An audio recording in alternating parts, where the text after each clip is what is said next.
friends, good morning. Good morning. How are you? Good. How are you? Good rest? Yeah. It was so good to wake up on the massage table. Yeah. I mean, you wake up and then you go to the massage. It's very good to start the day like this. Yeah. Very relaxing. Lovely. So I got up at 4:30, stayed up until 6, and then went back to sleep and slept till 8:30. Why you woke up? It's just Oh, a that's way your of normal. connecting with the sunrise. Because the sun comes up at 6:10, and so I get to stay at 4:30. Everything's still dark. I can connect with the stars, and the moon is up. And then by the time the sun starts to come out and the stars disappear, the cats come up and sit in my lap, hang out with me. It's your routine. Yeah. It's coming from yoga. Because usually I'll go to bed from 8 o'clock or 9 o'clock, and then that's when I can wake up and be up all day. But last night we didn't get to bed till 10 or 11. So I still got 8 hours. I just broke it up a little bit.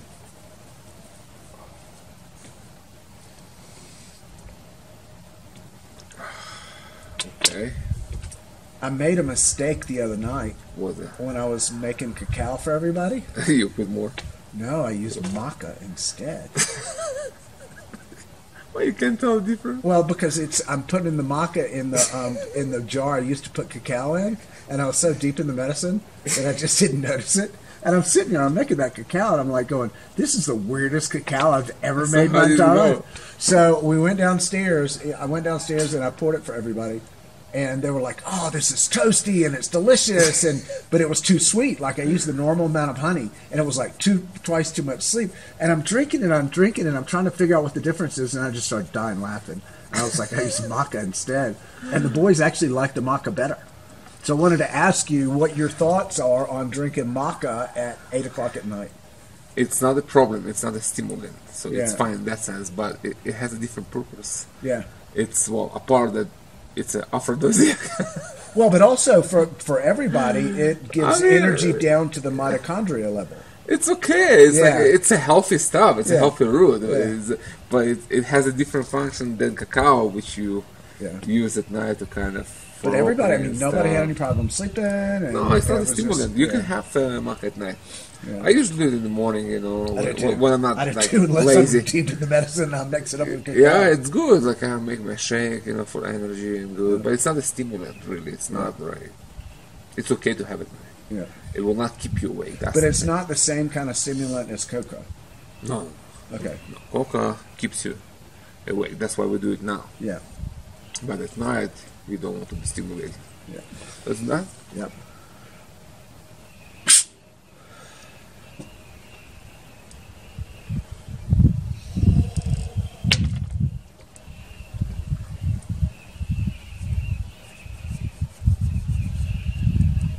Just a little bit.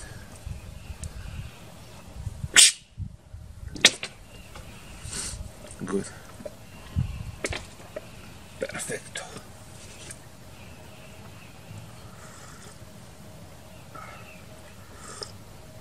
Did you have your coca already today? That's what I'm drinking. Doing now? Yeah. Yeah. I usually have coca in the morning. I usually have my maca in the mornings. Yeah, it's good. It's very healthy. Yeah. Good. Okay, so let's do the interview now. Sure. All right. So, how about this? How about we talk about something we actually never talk with people? Somehow we never talk about this. We usually talk about their experience here and kind of, life before that and how, all that stuff. But with you, since you're the one, you are one of many people who return here. Yeah. But you are one of the few who stayed long enough Yep.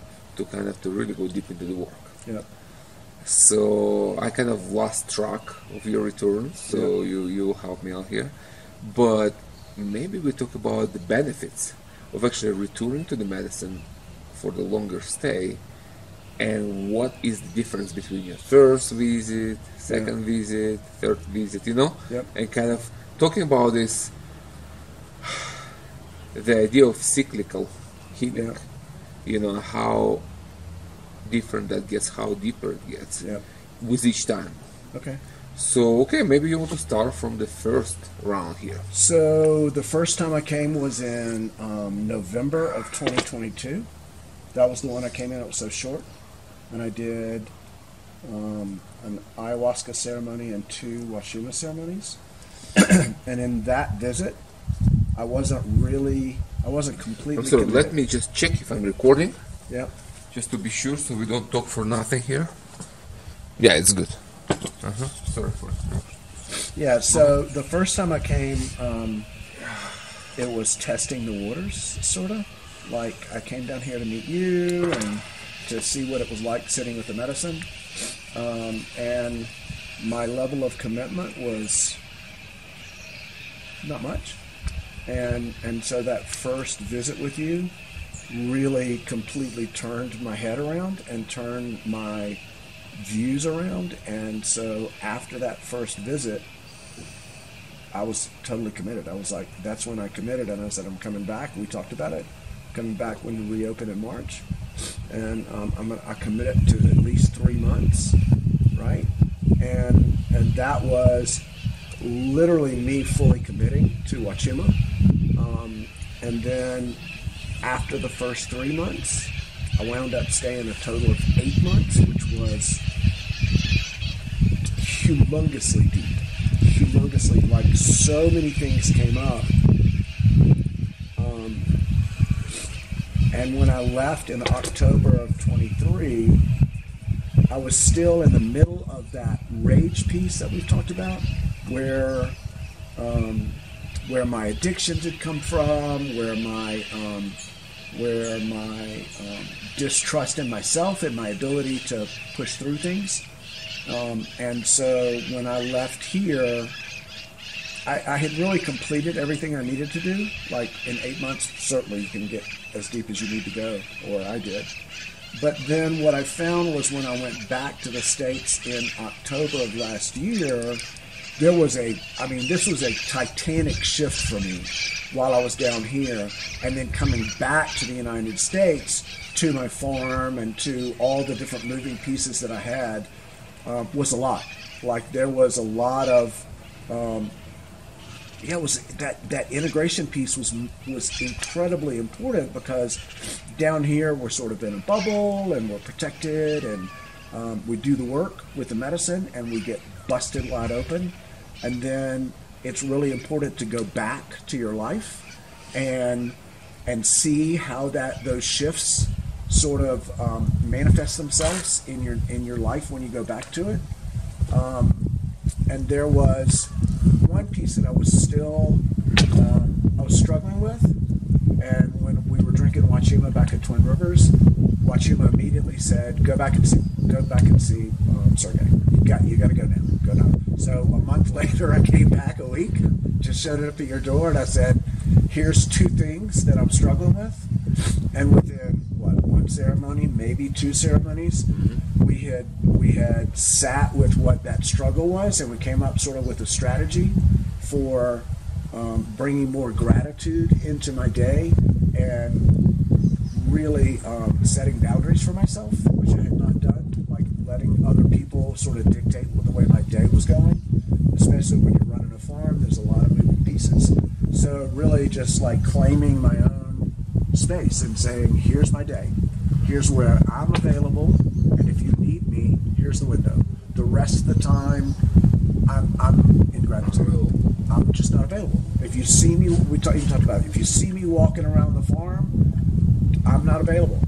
I am just connecting with the land and connecting with what I do need my to things. Do. And also sort of that disconnection from the medicine is really important. Like when I went back to the U.S. and just taking some time out from medicine and saying, okay, let's just let everything settle in. And so after 2 months, maybe, I really had found some stability for myself. Like it felt like my feet were out from underneath me when I went back, and when I came back from the 3rd time I was here, really that was a way for me to really integrate the work I had done here, the work that I was doing back in the States, And then after 2 or 3 months, I started back stepping in with Huachuma again on my own, and really honoring the work that I'm doing, but also beginning to include Huachuma back into my practice back in the U.S. Lifestyle. Yeah, and so I guess I stayed 6 months back in the United States and came back the 1st of May this time, which is my 4th time here. And it was amazing how, here's this one piece that I really needed to work on. And in that 8 months, I worked on that completely, like as deep into the medicine as you can go. All of the memories came back. All of the stuff that I needed to process came up. And so it allowed me to kind of go back to the U.S. and orient myself back into the real world, quote unquote. And then I was ready. After 6 months, I was ready to come back for 2 more months. And the work was completely different. Like when I got here in May, it wasn't dealing with this trauma, and it wasn't dealing with unearthing a lot of the stuff that I needed to come up with and kind of deal with. Then it became deepening my relationship with Huachuma and really establishing trust. Like I trust myself, and I trust Huachuma, and I trust the relationship, so that instead of being derailed by memories, being derailed by past trauma, it became sort of a comedy. It's like I'm in this bliss state with Huachuma, and stuff would come up, old memories or stuff, and instead of completely derailing my ceremony, it was like, yeah, I see you. No, we're done with that. You don't need to wreck my day. It's just all the stuff that my mind would come up with, all the stuff that was going on in the medicine. It was very easy in the last 2 months for me to develop a relationship with Huachuma where the idea was to stay in bliss, and the idea was to stay in happy. And all of the stuff that was trying to knock me out, instead of being sort of this tsunami wave, was, no, not today. Now I've got this ceremony. I'm busy with bliss. Yeah, I'm busy with bliss. And so especially like after the last couple of weeks, we've done a lot of ayahuasca. And so really deepening my relationship with ayahuasca and trusting myself with ayahuasca and trusting the process. It's just magic, absolutely magic. And we did like 9 ceremonies in 14 days. It was like, that was a lot of medicine. And so this week has been sort of, my last week here has been, all right, let's just consolidate that. Monday was ayahuasca and Huachuma sort of working together with Mapacho.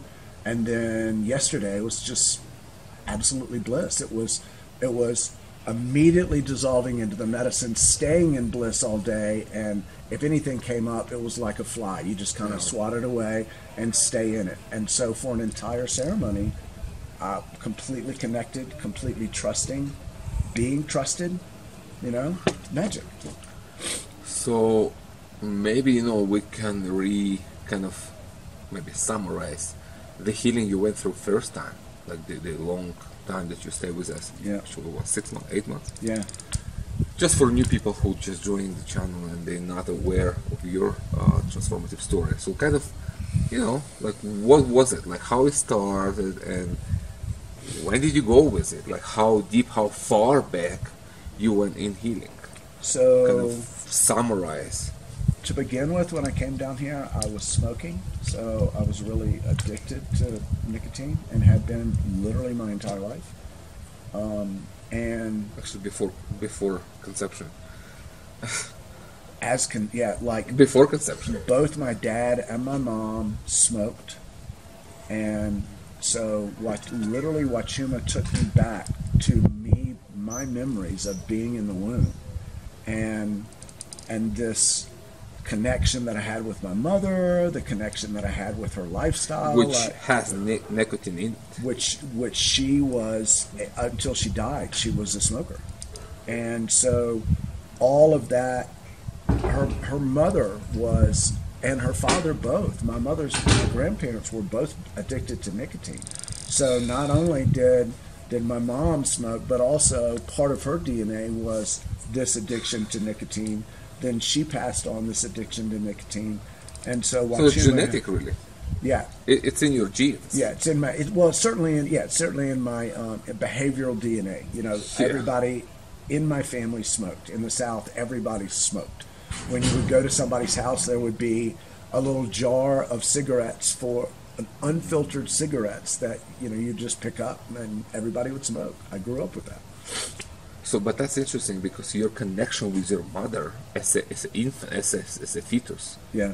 included, you know, air, obviously, food, and nicotine. Yeah. It's a part of your, Yeah. you know, of your, I don't know, how would you call it? It's like part of your menu that came from your mom. Yeah. It's a very deep stuff. Yeah. And it was, you know, it's almost like it was part of the way that mom loved me, quote unquote, in the womb, was that she was giving me what she ate. She was giving me the caffeine that she drank, what she smoked. Dad's sperm. Dad was a smoker his whole life until I probably turned 16. So that was in the soup as well. And so as I was born, that was part of who I was and what I needed, what I required.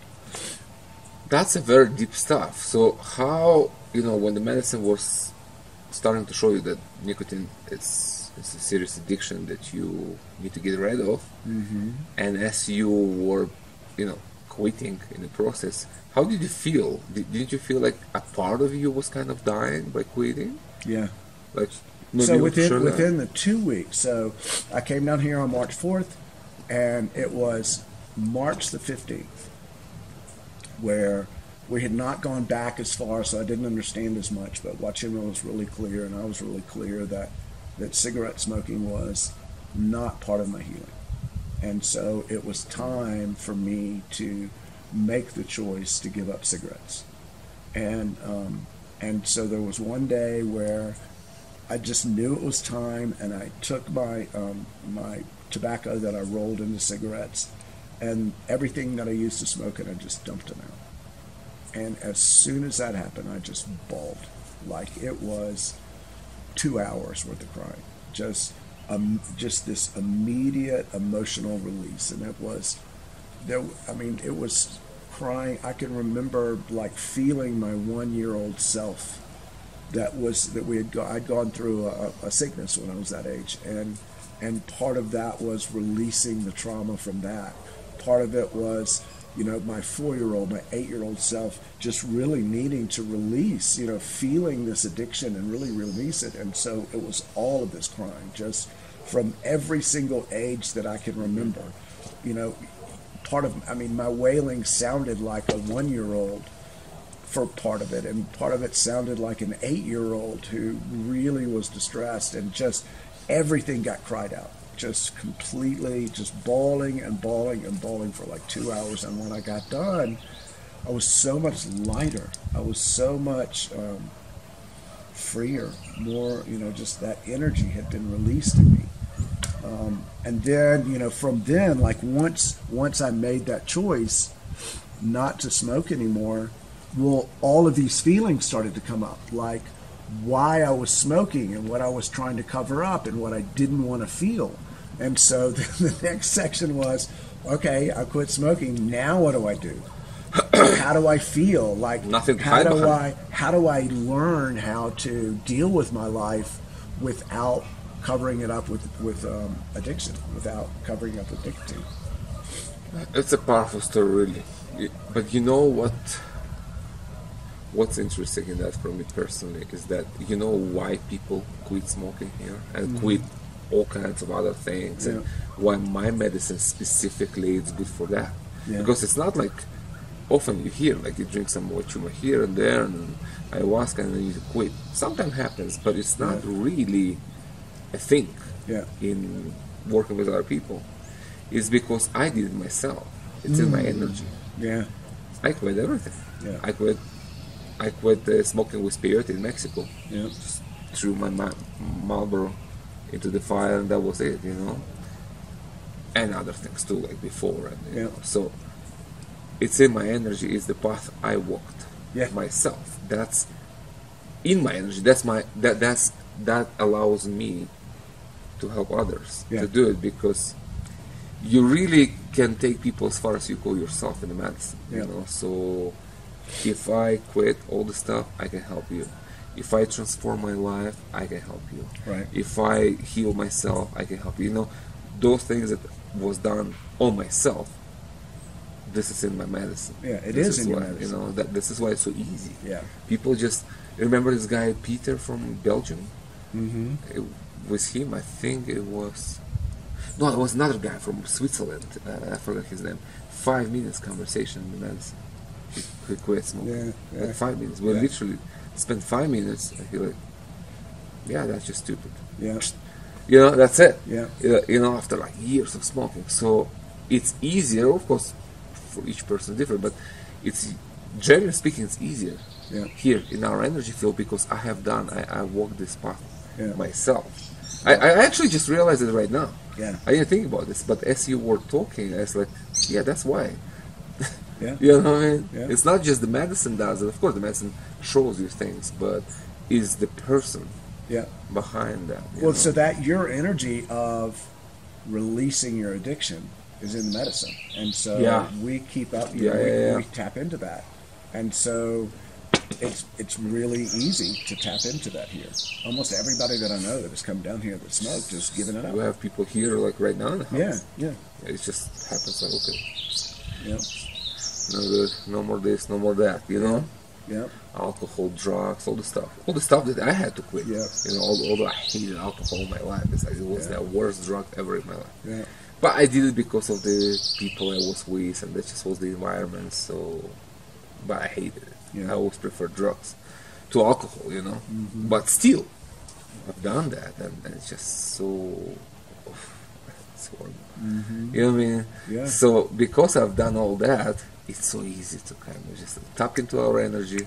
What do you want? You want spiritual awakening? Okay. Yeah. You want quitting? Okay. You want, what do you want? Yeah. Because I've done all these things for myself, because I was a spiritual seeker with a bunch of personal issues, Yeah. like addictions and stuff. So that's just kind of another perspective Yeah. at that right now. Yeah. Okay, so what happened after that? The real work started. I mean, the addiction was a block, Yeah, so that it was the mask you hiding. You were it's like hiding behind. my grandmother, my mom, me. It was a coping mechanism. My grandmother lost her husband when my mother was 10 months old, and this is in the Depression, and so she had to go to work, and all the things that she didn't want to feel, she just smoked instead of. Mom grew up without a father until much later in her life, and so her mom was basically unavailable most days because she was working full time, trying to support the family, and so there were a lot of unresolved things that our mom didn't want to deal with, and so she smoked. And so that was the pattern that I learned. You know, it's like, okay, so if you don't want to feel something, if you want to deal something, you just remove yourself and go smoke. And it takes care of everything. Or drink alcohol, or do drugs or whatever. Porn or whatever. Yeah, escape. And so once I made that decision, then all of the stuff that I had masked came up in the medicine. And it was, what was it? The 2 weeks later is when I shaved my head and my beard, right? Yeah. Because I had this long hair and a big beard, and that was another. It was hiding. another way for me to hide. It's like so we went in the medicine down to the place, and I shaved every single bit of hair off of my head and my face. I don't tell this to people often. I'm very careful with what I tell people in the medicine. It's like I don't want to make any suggestions. Like, hey, it's like you do you. If you ask me, I'll share with you. But I'm careful with that. But in your case, I feel like no. Yeah. Today, you just go. Yeah, and so like what not Mercer, but Very, what the medicine showed me was, it's time to get rid of this. And so my first thought was, okay, I need to get rid of the beard, right? Yeah, and I'll then, hide half. Yeah, and then you came and you go, that's not complete. You know, is that really? Let's talk about everything. Like, because my hair was definitely like vanity and ego, and so it was like, no, we need to talk all of it. And so when on the way down there, it was you and Mercedes and me and Alexa in the car, and I was like, okay. And then we're like, well, do I shave my eyebrows off? And it's like, yeah, that's probably a little bit much. It's like, let's take it to fun. Yeah. So I went through that, and as I'm looking at myself in the mirror, and all of this hair disappeared, John Malkovich came alive in the mirror. It's like I became John Malkovich. But the thing that was the most do I have a picture of this? Huh? I can put it in the video. I can edit it into the video. I do. Send me that Malkovich right after we talk. I will try to find this in the video, and I will put it there so people can see that. Yeah, okay. Yeah, I'll do that. Proof. Yeah. Because we've got before and after pictures. Okay. Oh, you have before. Yeah, there's a picture of me and you and Mia and Alexa. Good. Right before I walked in. Okay. And then I've got a picture afterwards. Wonderful. Let's do that. Yeah. Send me two. Okay. But all right, so we don't go anywhere during ceremony or after ceremony. We stay here, and if we're going to eat, we're either going to cook it here or bring it in. Well, that night I was all the way down in Calca, and so I had to walk from the barber to here, right? And so that was like this experience of being totally exposed, being super deep in the medicine, and being around all these strangers at night in the medicine. And so it was like just reinforcing that idea of, this is who I am. And after I got the shave, I was at the barber in Calca, which is about a 15 or 20 minute walk. And so I walked, and we don't leave in the medicine. We're here, and it's contained and controlled and safe. And so I think you guys had gone to dinner, and so I walked from there. And so here I am completely exposed, and I'm in the medicine, and I'm not at Huachuma Wasi, and I'm walking through town a bunch of strangers. And so it was really like this sort of transformation of here I am, and I'm not covering my head up, and I'm not covering anything up, and I'm myself, and I'm walking home, and it was really transformative. I mean, the shaving was transformative. Seeing who I was underneath was transformative. Being myself and walking through was intense. And then when I came back here, it was like, so that was another. So quitting smoking was a step. Choosing not to hide behind all the things that I chose to hide behind was a big step. And then it felt like the work really started. Like it was like, okay, so we got this out of the way, and now let's start diving back into. So memories from me being in the womb, memories of me being born, like literally experiencing my birth, in the medicine, experiencing my birth. And then very shortly after I was born, there was a transference of rage from my family, from my mother and my grandfather, and so Huachuma showed me that touch, and that there was, and I was immediately angry. I was immediately not happy being alive. There was nothing I was happy with. I was absolutely disgusted with being alive. And so that was the next big piece. And then I thought that was just me, that it was my contract with being alive, and it was just part of who I was, and that's my lot in life. I've just got to carry this rage around. And Huachuma kept taking me back. How many times did you see me in a fetal position, just rocking back and forth in the medicine? And that Huachuma kept taking me back to that piece where I had just been born, and I wasn't mad. I was afraid. I was in pain because I'd just been born, but kept taking me back to this piece where I had the memory of being alive and not mad. And then I had the memory of being alive and that rage transference. And I carried that, and I dealt with that for like 8 months, like 6 months or 5 months, whatever it was. And the whole time, I thought that that was mine to carry.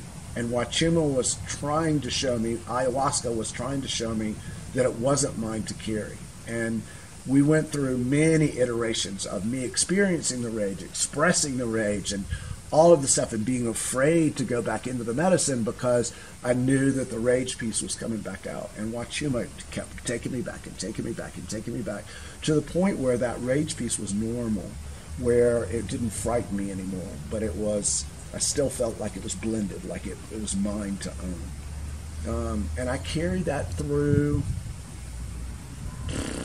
the whole time I was here. The whole time I was here. And that was the piece that was missing. Like when I left here in October, as soon as I got back to Huachuma Wasi and I was drinking Mersu's medicine, it immediately, like some parts of Mersu that were coming through in his medicine and parts of me that immediately Huachuma said, you need to come back and talk to Sergey. And so I came back a month later. And you and I sat down and I said, here's this rage piece, and it seems like I'm not in control. And I still didn't understand that it wasn't wrapped into who I was. And you and I talked about it and was like, okay, so we need to create this gratitude piece where you're connecting with the land and you're connecting with gratitude and you're keeping all this other stuff to a minimum, all this other stuff that's triggering you to a minimum. And so that made me really comfortable with incorporating this zest for life and gratitude for being alive, separate from this rage piece that didn't want to be alive, that I got from my mom and my grandfather. And so after 6 months of that, then I was ready to come back here in May and then begin to separate, understand ayahuasca, and especially Huachuma, showed me that it wasn't mine to carry. And so for the last 2 months, it's me separating those two and really owning the fact that I want to be alive and that I want to be healed and that I do live in abundance. And then all of these little, almost like tethers. It's sort of like, I don't know, I've never seen them dissemble Huachuma, but when you take aloe apart, you take the skin off, there's all these tendrils that connect the skin to the meat of the aloe. And that was sort of what Huachuma showed me and ayahuasca showed me. It's like, okay, so we've made this separation where you understand that this is not your piece to carry unless you choose to, and I choose not to. And now, for the last 2 months, it's been going through and following each one of those tendrils and going, okay, so here's this memory that's attached to this tendril, going in and process the memory and releasing that tendril, so that, like we were talking about before, when I'm in the medicine, I'm in bliss and I'm absolutely beautifully happy and connected to everything. When these memories, these echoes of these tendrils come up, they're not even worth me taking a look at anymore. It's like, yeah, they're just not there anymore. And so this time, this true separation has occurred. Like I understand the rage piece. I have the memories of it. Still have the memories of the transference, but I'm not allowing it to have any impact on my life. It's just not connected to who I am in the medicine, and it's not who I am in life. Disconnected for good. Yeah. How was your memory of being in your mother's womb? Oh, it was I remember feeling really warm and really safe. I felt really connected to my mom, and the water was murky. Like the water wasn't clean. Because my mom didn't like drinking water. Where she came from, the water was horrible. And so she never drank water. So I understood that lack of liquid manifested itself in this murky. When I was in the womb, I remember not being able to breathe very well, even though I wasn't using my lungs through the umbilical cord. It was like I was not getting enough oxygen. And that was the smoking piece. And so I have very specific memories of being in the womb, very happy, very safe, but also some essential things were compromised. Mm-hmm. And I needed to fix that. Toxic environment. Yeah. it's kind of weird. It's like, on the one hand, it's very loving and safe and supportive. Yeah. On the other hand, some healthy. really not healthy things going on. Yeah. Smoke, dirty water, Coffee, no water. Yeah. dehydration. I Yeah. mean, it's kind of course, you don't understand those things, but you feel, and then now you remember those things. Yeah. And those are memories like, with Huachuma, I literally have access to almost every memory that's possible. From the womb, from being born, from, almost any part of my life. Huachuma and I have gone back and visited those memories and unlocked and released the energy that's stored there. When I was 1.5 years old, I got, which is a common thing now, parvovirus. It's when you are cleaning babies, and that you don't necessarily clean your hands as well, and so you get some of that feces.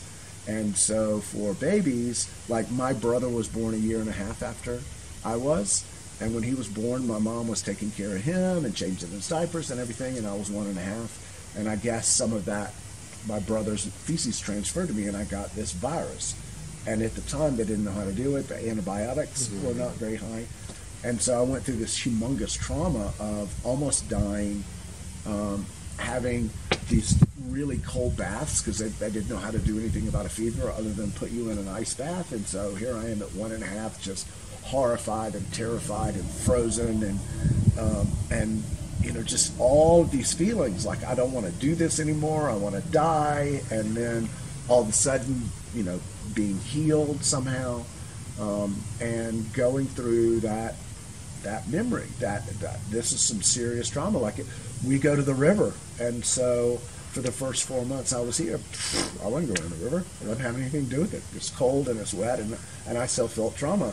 And so I was sitting into my relationship with water and cold water especially, and then all this came up. And this was something that needed to be healed, that I needed to have those memories, and I did. I had the memories of being sick and dehydrated and frozen and having this 104 temperature. I have those memories and connected it with the cold water and and just encouraging myself. Okay, we understand where this is coming from.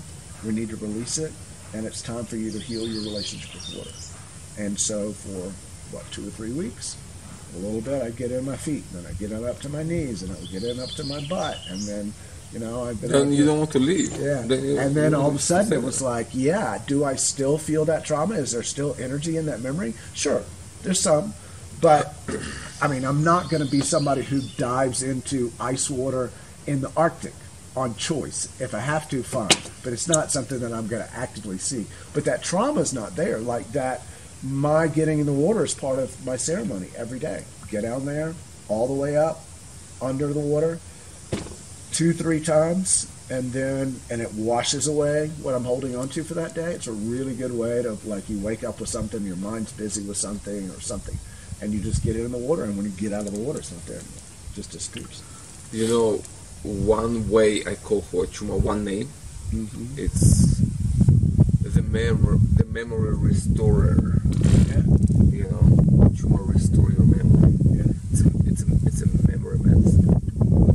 It just restores, just makes you remember everything. And through this memory of remembering everything, you begin to remember who you are in all these things. Yeah. So it's like two processes. They're like just kind of a linear memory of from A to wherever you are now, to a spiritual memory, to a spiritual restoration, to just remember who you are in your spirit. Yeah. Yeah.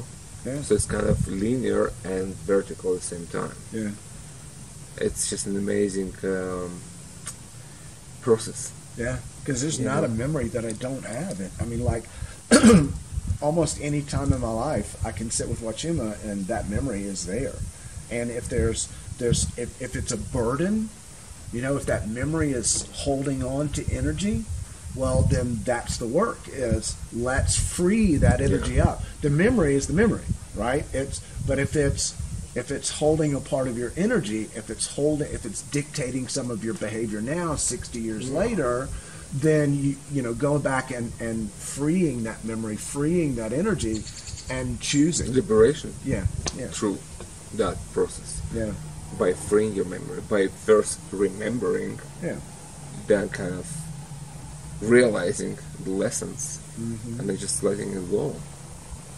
Yeah. Just leaving that in the past. Yeah. So that does not affect or dictate anything in your present, which becomes your future. Yeah, and that way I'm totally in control of how I manifest now, in this moment.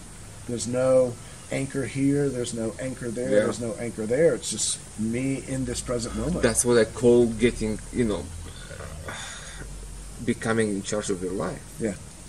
You're actually becoming in charge. That's actually, it's so interesting. This point, it's what all the spiritual traditions are talking about. Yeah. Just, hey, master, self-mastery, master your mind, master yourself, and kind of decide your way. But how many actually achieve that? Yeah. That's the question, because it's just not something you can do otherwise, I mean? It's not something you can talk about, it's not something you can meditate through, all this can help you on the way, but it's pure experience. It's direct experience of your life. Well, so I was a yoga teacher for 20 years, and it was my path, right? And the yoga meditation, what people call meditation, is start and clear your mind.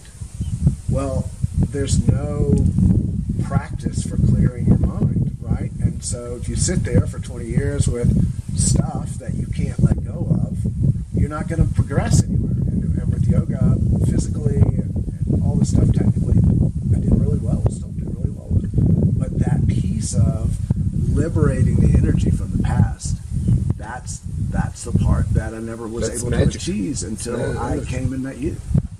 Yeah. Because it's not mental. Yeah. It's not mental effort. You can't just mentally do this. Yeah. This is different. This is energy work. This is actual energy going deep into energetic level. It's even hard to explain it otherwise. And then shifting energies. Yeah. It's like, it might sound kind of cheesy, but that's what it is. You know what I mean? That's exactly what it is. Yeah. There is nothing more to it but that. This is pure energy work. And by energy work, I mean like real energy work, not just doing some Reiki on you and thinking you're connecting to sixth dimension, whatever. You know what I mean? I'm not even judging that. I mean, it has its own place, but you know what I mean. It's like you want to go deep inside yourself and change your energetic structure. Yeah. That's where the medicine takes you. Yeah. It's beyond mind. Yeah. You have done mind for 20 years. Yeah. You know where that takes you, and you know what the medicine takes you. Yeah. And the medicine takes you a lot farther and deeper. So, but the mind work can be very helpful on the way. That's the good of it. Absolutely. That's a good use of it, Yeah, absolutely. Like the breathing and meditation, energetic practices, quote unquote, that I use in yoga, I use in my practice to establish myself in my ceremony with Huachuma. While my Huachuma is coming on, that's going through the practices that I already know, but it's in preparation for. Here's this big energy work that we're going to do today. It just helps me prepare to not hang on as much. Getting in the water is the same kind of. It's a practice. It's a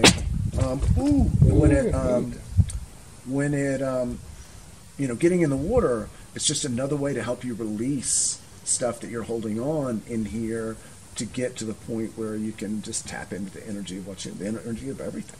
The energy of literally every single thing. Of living. Through the medicine. Yeah. That's very, very powerful, transformative story. Yeah. With so many sections, with so many stages to it. Yeah, so and we've talked about this before. It's like there literally is a cyclical nature. Like you go in and you go, okay, I'm going to smoke. And then you go in and say, I'm not going to smoke anymore. Well, that has consequences across everything.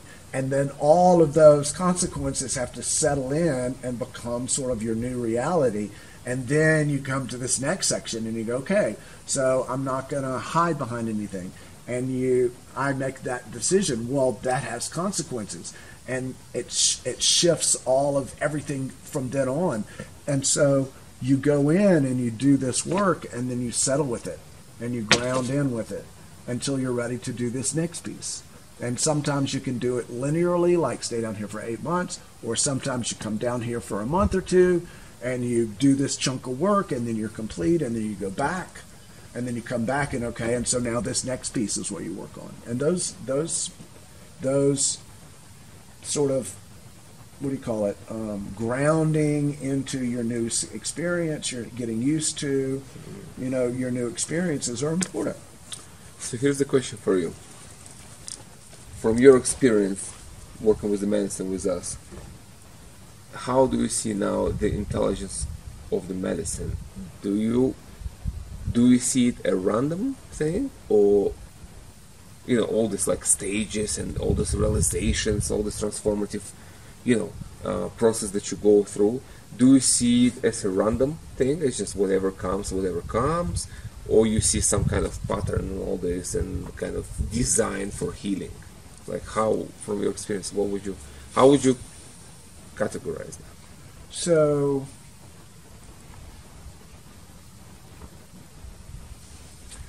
I think there are levels.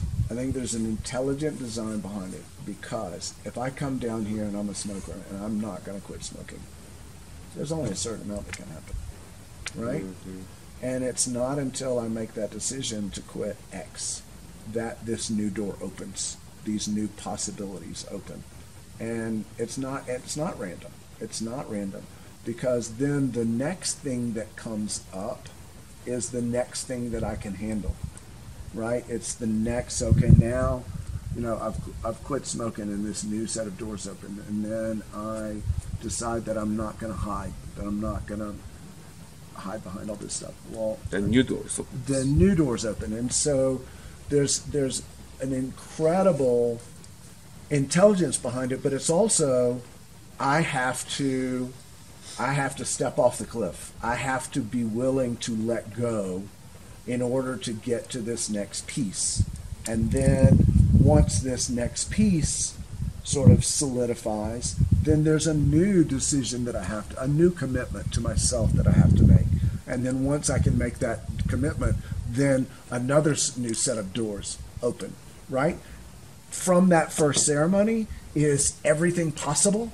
Is bliss and happiness and letting go everything possible? No. I mean, yeah. But was I ready for it? No.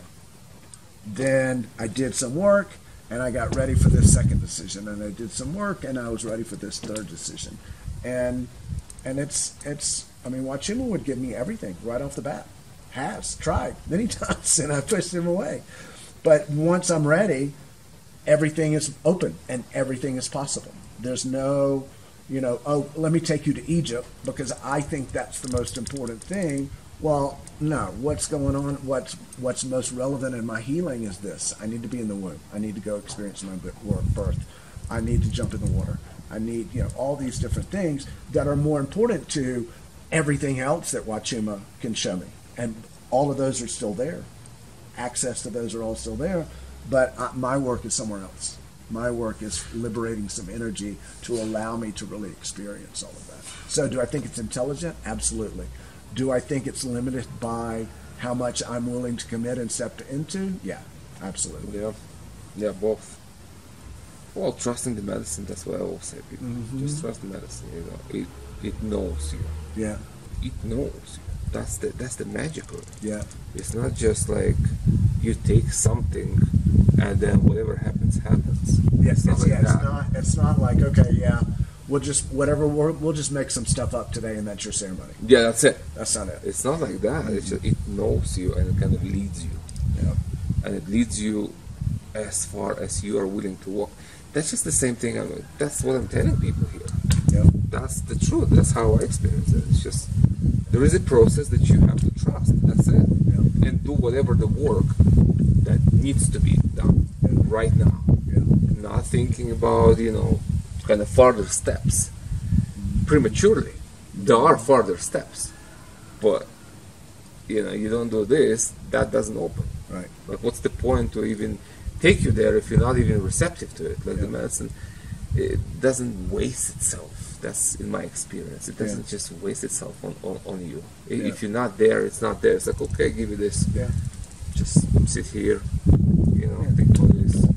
Let me know when you're ready for more. Yeah. Yeah. Like, show me some effort, show me some commitment. Yeah. And then we can talk more. Yeah. So. Yeah. Like, here's the stuff I'm going to show you today. Show me that you can look at it. Yeah. Show me that you can sit with it. It's that simple. You don't have to do anything. You don't have to just be with it and see it and have this experience. And it's sort of like, the difference between coming down here for 2 ceremonies versus coming down here for 1. It's exponential, because you just bust yourself wide open and you keep yourself wide open for however long, and that's that willingness to work. Yeah. Interesting. So after all this quite dramatic transformation that you went through, what would you say to people who think that after drinking one time they already healed? So I remember, maybe it was Mersu, maybe it was Sophie, but I'd had this big day. Peanut, just a second, my kitty there. Peanut, just wait a little bit, okay? He came to eat. I had this really big day, and I said, well, at least I know that the cards are all on the table. It had to be Mersu, and he just died laughing, and he goes, dude, you don't even know what the cards are. But at the time, it's like, you can't come down here and in one ceremony and go, I now understand the secrets of the universe. I don't care how evolved you are, that, you're only seeing this one little kernel of what you're able to. Like, your energy structure is only allowing you to see this little bit. So, yeah, if you can come down here and say, okay, I'm completely enlightened after one ceremony, God bless you. I'm sorry. I need to feed my cat because he's leaving. Yeah. Peanut! Let me give him his tuna before he leaves. Do you feed him at a different time than the other cats? Yeah, he comes whenever he wants, he's different. So with others, we have our hours, Yep. They know when is the dinner, Peanut time. But Peanut, he just comes when he wants, so I kind of accommodate him whenever he comes. Yeah. Come here, come. Good boy. And then, when he comes, he just check it out, there is no tuna, he leaves. So I have to be on guard to make sure he's fed. Yep. Cats, politics, you know what I mean? Yep. So sorry, what you were saying about what? Oh, about being enlightened in the day. Yeah. Yeah, that happens, and I'm healed in the day. Yeah. Like, okay. Yeah, maybe 0.1%. Yeah. Of the whole story. Yeah. But it's not the whole story. No. And like when there was a very specific person that was here last year that took 2 ceremonies and said, okay, I've done all the work I need to. I'm completely enlightened. I do not need to do any work. I'll find.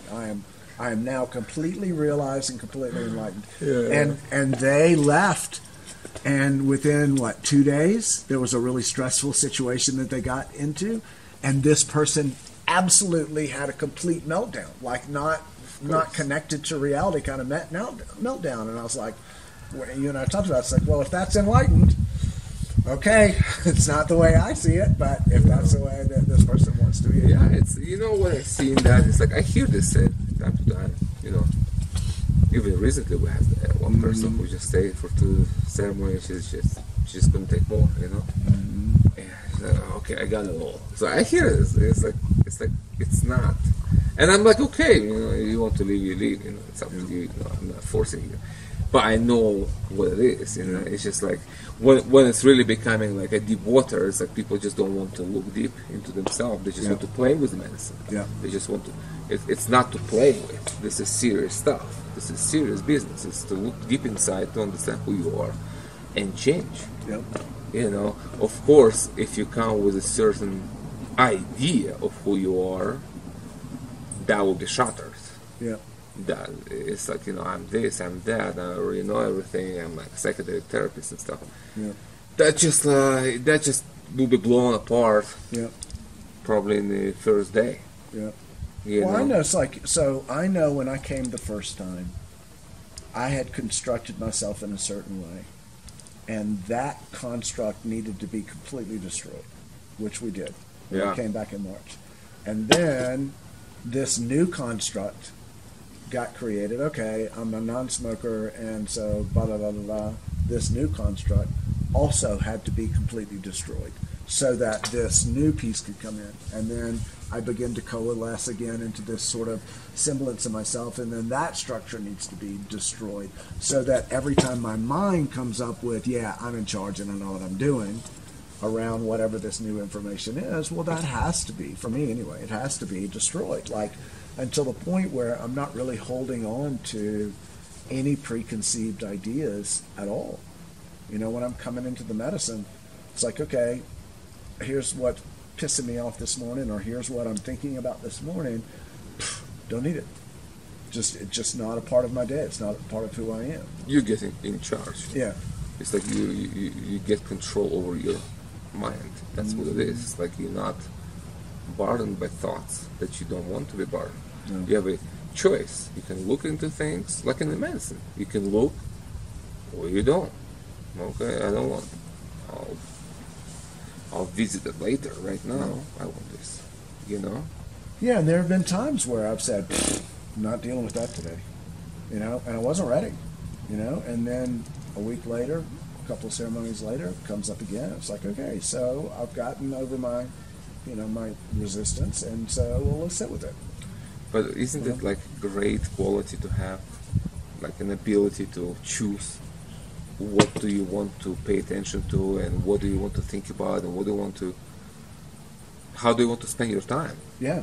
You know, you're not enslaved by the circumstances or by random thoughts. And it's also I'm not enslaved by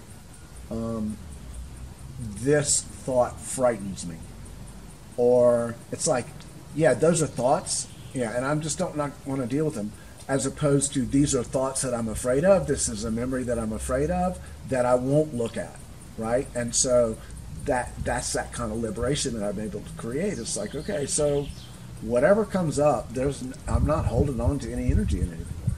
It's like, okay, yeah, now I'm worried about the farm. Okay, not today, not this minute, and it's not like I get on this track anymore. You know, it's like I'm sort of obsessing about it. It's like, no, I choose. I'm in control of what I think about. That's the reward, really, kind of, among many other things. Not the only thing you earn here, but it's a very big thing. Yeah. I would say that's a big reward. Yeah. Of this liberation, mind liberation. Yeah. You know, I don't even know how to title this interview. It is a lot of things I can say, Yeah. but YouTube gives you only, it's like 100 characters. Yeah. It's a short title, you know. Yeah. So, but it's really everything we'll say is true, and it's kind of condensed. Yeah. So there is so much more to it. Yeah. You can just say now, you know. But that takes, you know, that really guides you through the process as much as words allow. Yeah. Well, it's like sort of like at the end of the day, after every ceremony, we have a share, right? And so everybody sits together and talks about their day. Well, it's even after just one ceremony, it's really difficult to describe what happened today because it's so big and words just aren't that useful. It's like that's a day. Yeah, that's like that's a day, like not the same day. 130 ceremonies, which is about as many as I've done down here. Yeah, it's like, you know, I wrote 5 books on this, and there's so much more I could still say, but it's like there is so much you can say actually to make your point without losing the reader. Yeah. You know? When in reality, what you want is for just people to come down here and sit with the medicine and have their own experience. Exactly. It's like, You know? what I'm saying is just to bring you here. It's like, okay, now you have your own experience, Yeah. and you have your own story. Yeah. It's, you know, it's like, I want to say enough, but not too much. Yeah. Yeah. One of the things that it's been really easy for me to do is begin to learn to trust the medicine and trust you, so that when I'm not here and I go, I can't figure this out, I need to talk to Huachuma, then I know that I can always come back, sit down, have sessions with medicine, and work through whatever it is, and then go back. Absolutely. Yeah. You know, just exactly right. That's a wonderful conversation. I think the problem is the wind. It's just sometimes it comes and it just blows into the camera, and people complain about it. Does the camera move? No, it doesn't, but it affects the mic. So when the wind comes, it's like it becomes like a little bit hard for people to hear. Yeah. And I see these comments like, "Hey, buy the better mic," and I already did this. I bought it, and then I lost the cable to it. It's just like, man, it's just more work, more hassle for me. So, you know, but it's just it's unusual this time of the year to have. The weather was weird. So it's always like we had so much rain in the middle of winter down here. What's happening here? Yeah. El Nino, it's wild this time around. So guys, I'm sorry for a little wind here. So, but most of the conversation was good, I think, without the wind. So we had some. So turn on your volume. Exactly. Turn it up, turn it down. Get closer to the screen, you know. So anyway, anything you want to say to wrap it up? No, we'll have to get into another session. But there were some life choices that I had made when I came down here, and what I thought my next 20 years was going to look like. And that's big. That's very big. I have released that, and so I'm in the process of unwinding myself from that vision. And so coming down here, solidifying what I want to do, being able to go back for a month and coming back for another couple of months, it's a beautiful process. I can't tell you how grateful I am. Okay, well, thank you very much for your time, for conversation. Really happy to see the change, the shift in energy from a stressed and enraged and life-hating smoker into loving person. You know? Human. Very human. More human with each time, you know? Okay, well, thank you very much, and have a good luck from here, and we'll see you in a month. Thank you. Okay. Yep. All right, thank you very much.